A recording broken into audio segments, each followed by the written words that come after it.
Hey guys, I'm in danger zone. Actually, জানি না আবার বলছি ঋষিকোলা।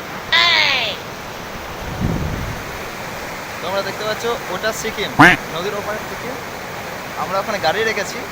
আর এটা ওয়েস্ট বেঙ্গল, এটার নাম ঋষিকোলা। সিকিমে গাড়ি রেখে এখন ঋষিকোলায় আছি। আমি রাতে ঋষিকোলা দেখলাম।